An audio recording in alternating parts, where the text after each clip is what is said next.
வணக்கம். வாங்க இன்றைக்கி வீடியோவில் என்ன பார்க்க போகிறோன்னா, சூப்பரான நல்லா மொறு மொறுன்னு ஒரு பஜ்ஜி தாங்க. அதுவும் ப்ரெட் பஜ்ஜி செய்ய போகிறோம். வாங்க எப்படி செய்யலான்னு பார்க்கலாம்.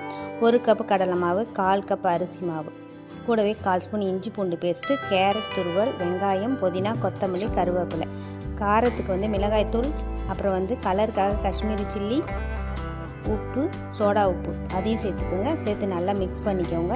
தேவையான அளவு தண்ணி விட்டு திக்கான ஒரு பதத்துக்கு கரைச்சிட்டு கடைசியாக பெருங்காயத்தூளும் சேர்த்துக்கோங்க. நான் ஃபஸ்ட்டு சேர்க்க மறந்துட்டேன். நல்லா மிக்ஸ் பண்ணி ரெடி பண்ணி வச்சுக்கிட்டு ப்ரெட்டை நான் இந்த மாதிரி 2 பகுதியாக கட் பண்ணியிருக்கேன். நீங்கள் 4ஆக கூட கட் பண்ணிக்கலாம். இப்போ இந்த மாதிரி கரைச்சி எடுத்து ரெடி பண்ணிவிட்டு நம்ம இந்த மாதிரி அதில் நம்ம நல்லா ஸ்ப்ரெட் பண்ணி எடுத்துகிட்டு நம்ம எண்ணெயில் மிதமான தீயில வருங்க. ரொம்ப ஹையில் வைக்கக்கூடாது. மிதமான தீயில வச்சு பொரிச்சிடுங்க. சூப்பராக இருக்கும். கண்டிப்பாக ட்ரை பண்ணி பாருங்கள். இது ப்ரெட்டில் செஞ்சுருக்காங்கன்னே சொல்ல மாட்டாங்க. அவ்வளோதாங்க. இந்த வீடியோ பிடிச்சிருந்தனா லைக் பண்ணுங்கள், ஷேர் பண்ணுங்கள், மறக்காமல் சப்ஸ்கிரைப்